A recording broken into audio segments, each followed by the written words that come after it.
Hi guys, I hope you've all been keeping well.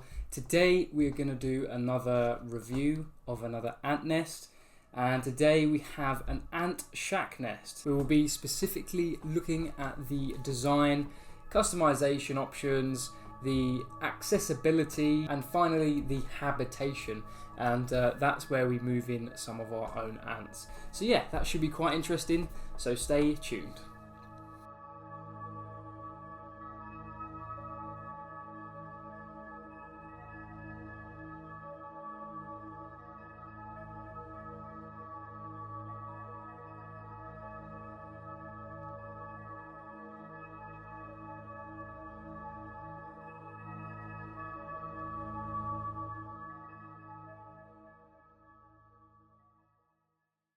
Alright guys, let's open up this box and yeah, let's see what's inside. Wow, okay. Alright, so this is an additional nest that they have sent me. This isn't the official nest. Wow, look at that. Now that is epic. Come on, look at that. This is probably my favourite nest that they make. I'll put that to one side though. Pop it over there. Take out some of this bubble wrap. There's some additional items here. So we've got some cotton, small test tubes, some more test tubes, some more cotton. Right, this looks a bit interesting. Pretty cool, pretty cool. I think you actually turn it. Okay. You turn this thing at the back to turn the light on. We've got some substrates, feeding dishes. Got some really cool feeding dishes here.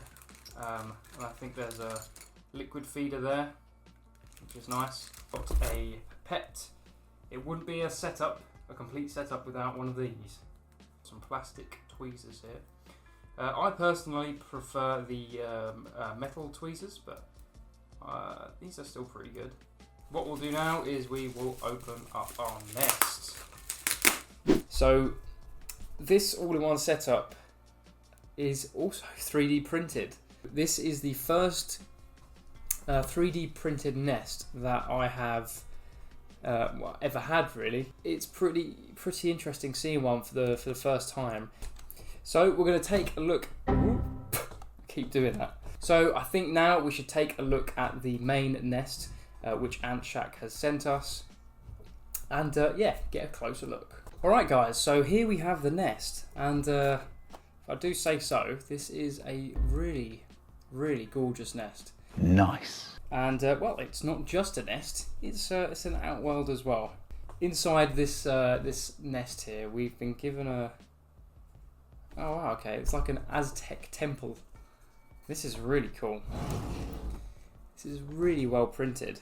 Having had a look at the setup, and my first impression is wow, it's something very clean and very well made. So I think for me it's probably just gonna get a 10 out of 10 for design. So yeah, that's quite an easy 10 out of 10 for this nest, as it looks so clean and so well made. Yeah, I really like it. So now we're going to talk about customization. So this is basically how much you can customize as the ant keeper. Can you customize the color of the nest? Can you customize the tunnel depth, the tunnel width? So stuff like that, really, that just allows you to adapt the nest to your personal preference or to your ant's preferences, depending on what size they are, or perhaps their colony numbers. So I did a little bit of digging, and basically you can get this set up with 3 different tunnel designs. You can get it with this design here, which is called the zigzag design. You also have 2 other designs which are sided and even. Now obviously that is a cool customization feature. So I asked Ant Shack about this, and they came back and told me that everything is completely customizable, right down to the color of the nest, which is amazing. I mean, if you really wanted to have a blue nest or a red nest, anything you could think of really, or if you wanted to adjust the size of the tunnels and chambers here, you could do. They have told me that it is a 20% extra charge on top of what the nest is already.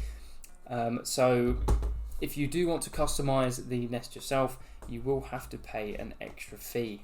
For customization, I think that's a good amount of customizable items or things you can do to your nest. I'll probably give this nest an 8 out of 10 for customization, because, well, you can customize the tunnel designs, but obviously you have to pay an extra 20% fee just to customize anything else, really. So now we're going to move on to accessibility. Now, this basically means if you have ants in this nest, you move them out, you want to be able to access this nest. You want to be able to get inside it and clean it. So I'm going to break this nest apart in a good way. Real funny, Fonzie. And we're going to see if we can access these tunnels here. And we're going to see if it's easy to access them and clean them if we really needed to. So I assume we take off this first lid part here. Okay, so right, how do you get this out? Oh, okay, right. I forgot. This is all wow. Right. So these are bits of perspex or acrylic. I don't want to get these scratched because I know they scratch quite easily. So this is the nest here. I assume this just... Oh, there you go. So that is the nest slider. That's just a thing that you can just pop out and get to quite easily, actually. So wow, that's really good. I'm really happy with that. Okay, so but the question is, the ants get into this part of the nest through a bottom portal. So how do you get to this little tunnel that runs from the outworld to your nest? What I'm going to do is I'm just going to take this apart bit by bit. Hopefully remember where all the pieces go. It shouldn't be too hard, hopefully. Now, I'm actually really, really happy with this nest at the moment. Just in terms of what you can actually take off of it. So, right, this looks a bit more interesting. Oh, interesting. I don't know if this is glued together or if it's printed like this or if it's clicked together. But it appears that it is printed as one thing. And it's a shame, really, that you can't get in there. That's going to be very hard to get to if you needed to clean it out. I mean, you don't even know what's in there. This hole actually leads to the nest itself, and it goes the other way to leave the nest. So that's pretty cool. But it's just a shame you can't actually get in the nest. I'll tell you what I'm going to do, guys. I am going to message AntShack, and I am actually going to see if there's any way of taking this apart and accessing these two tunnels here. So guys, I spoke to AntShack last night about this nest here, and basically you can't, unfortunately, open up this base or this top part here to get to these hidden chambers. You have to get a thin tool to get inside of these two hidden tunnels, and that's quite unfortunate, actually. That the accessibility of the nest itself, which is this part here, this is really accessible, and you can easily just take it out and clean it if you really wanted to. So that's a real shame you can't get to these other parts of the nest. So I think for accessibility, this nest will probably get a 7 out of 10. Okay, so now we move on to probably the most exciting part of the review, which is Habitation. And this is where I will attempt to move one of my own ant colonies into this nest. So what I'm going to do is I am going to put this nest back together because, well, right now it's not very complete. But what I'll do is I'll put it all back together, and yeah, we're going to try and move in an ant colony. Alright guys, so I have got my colony here, and for this nest I'm going to use my Lasius niger colony. We're going to connect them up and we're going to see if they move in.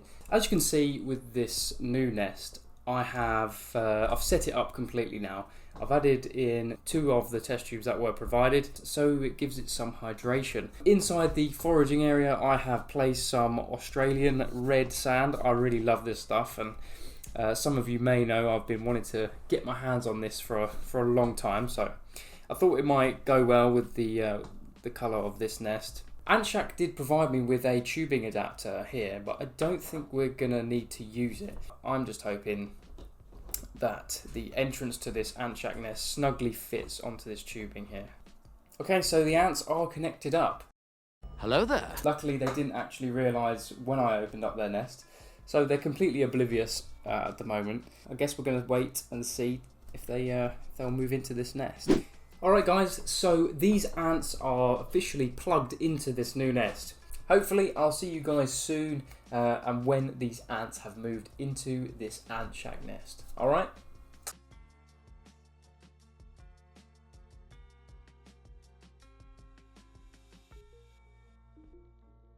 Hi guys, so it's now been just over 3 months since I introduced this AntShack nest to my small Lasius niger colony, and to no surprise they did move into it. But there are a few things that, bad things that I have got to say about this nest. But necessarily they are things to improve on. Even though these ants did move into the nest, I will not give the nest a 10 out of 10 for habitation. Now I do have good reason why. So firstly, you can see that I have removed the 2 test tubes, which essentially provide hydration into this nest. Now, you're probably thinking, why have you done that? Now, it's just because basically the test tubes tipped downwards. They weren't supplying a sufficient amount of water to the bottom part of the nest or to the ants in general. And it wasn't really a method that worked. And either I was doing it wrong or it just didn't work. But it came down to me basically having to hydrate the nest myself.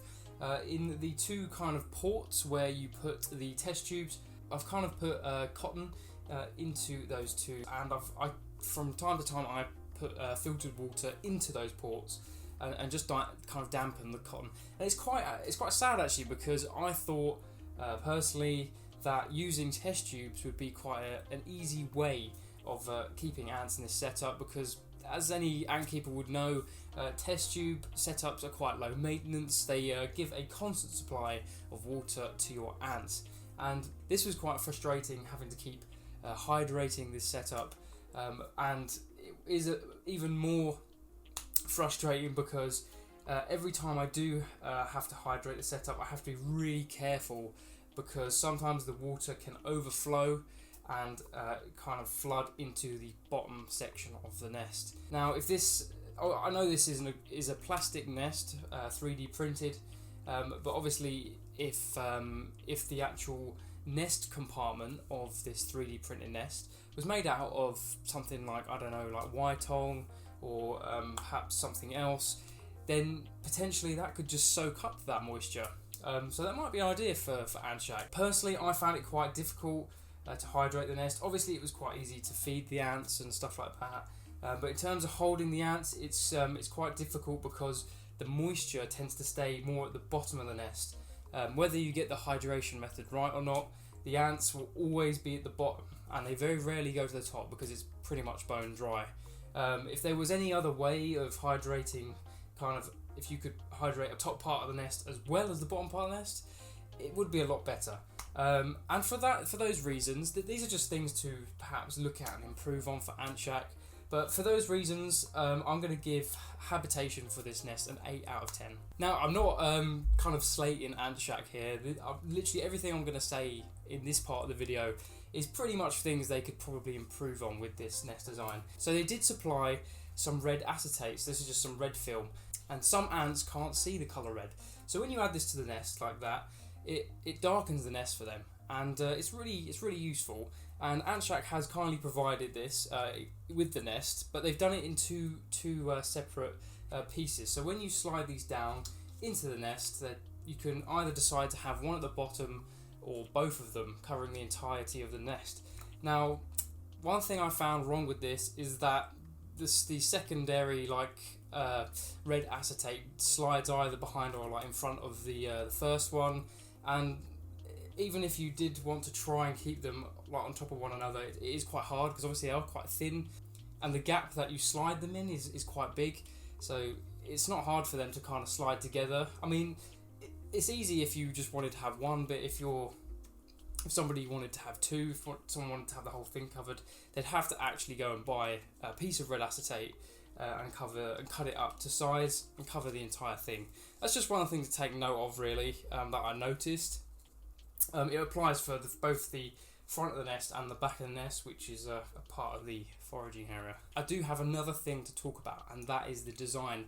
Obviously, 3 months ago when I made the original segment, the first segment of this video, I gave this nest a 10 out of 10 for its design, and that was just based on my first initial look and the first initial play around with the nest, and it wasn't actually consisting of any kind of practical use. I didn't actually use the nest and give it a design rating, which was a kind of fault on my part, but over the last 3 months I have had a good use out of this nest. So I just wanted to talk about the lid. So basically removing the lid specifically, because the actual method of removing the lid isn't just as simple as popping it off, feeding your ants and putting it back on. You have to actually slide it off, and I found this, I don't know if anyone else found this difficult, but I found it quite difficult to master. It seemed like a skill I had to master to try and get this lid off. And when you're an ant keeper, you just want things simple. You want your ant keeping to be nice and easy. You want to be able to feed your ants without having to worry about the lid or pulling the entire thing off on accident, because obviously where the lid, like the clear acrylic lid, slides into this top compartment here, there is a risk that while you're trying to pull the clear acrylic lid off, you do pull off this whole entire segment, exposing the entirety of not just the foraging area but the nest as well. So if there are any ants between the nest and the front part of the acrylic, they'll easily just get out, because you'll never have anti-escape protection on inside of your nest. So that's one thing that was quite unfortunate that I'd discovered, really. And one thing I did notice as well is obviously I added sand into this nest, into the foraging area, and initially I thought that would be really cool, and I'm sure a lot of you who will get this nest might add sand yourself, or dirt perhaps. But one unfortunate thing that I did discover is the sand seeps underneath the acrylic. So initially we discovered that you could pull all the acrylic panels off the nest, and that was really cool that you could take it apart in that way. But in some ways it's bad, as you time goes on, the sand sneak down underneath that acrylic, underneath these plates, and raise them up slightly, and that causes this entire top segment to be pushed up, and it leaves tiny little gaps in the top parts of the actual setup. And I unfortunately had quite a few ants escape out of these gaps. It was quite frustrating, really, because at first I didn't know what was causing it. I was trying to stare at the nest just to see if any ants were kind of peeking out of any of the nest parts or any of the hydration ports, but no, they actually were coming out these small gaps. And that was really unfortunate to see, because it meant for me, if I wanted to seal those gaps, I had to take all of the ants out of the nest, clean out all of the sand, and then put in rocks which wouldn't seep into those small gaps, like similar to the rocks which were actually supplied with this nest. So that's just one thing to take note of. Okay, so another thing I noticed about the design of the nest is obviously a lot of the nest is exposed here, where you can see the ants roaming around their tunnels and chambers, but half of the actual nest is underneath, which is the tunnel which runs from the nest to the foraging area and then to the exit from the setup. Now that is a nice dark tunnel, and I found a lot of my ants residing in that area. They're hiding in that area because it is nice and dark. And as you can see, there aren't any ants inside the actual nest. Now I know I don't have the red film on and I have got some lights on, but before any of this was kind of set up and before I removed the red film, there wasn't really any ants in there. There was literally what you see now.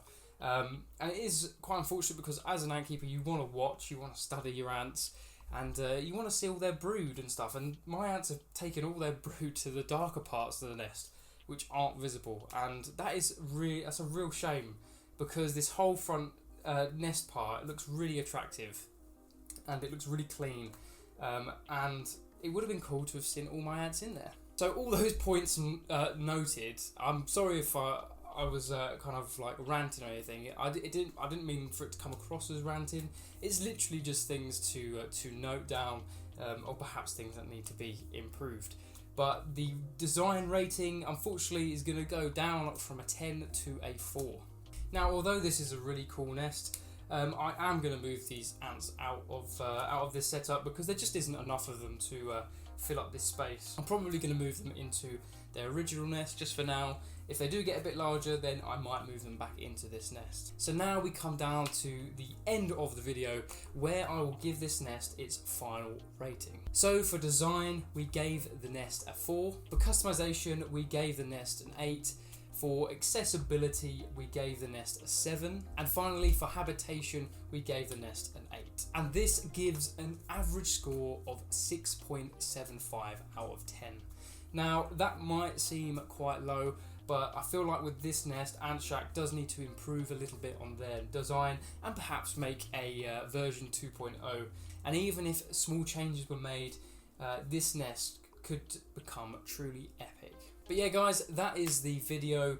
If you liked it, if you thought this video was informative, please give it a like and let me know in the comment section down below. And don't forget to subscribe, as we'll have a few more anting videos coming out soon. You guys take care, and I'll see you in the next one.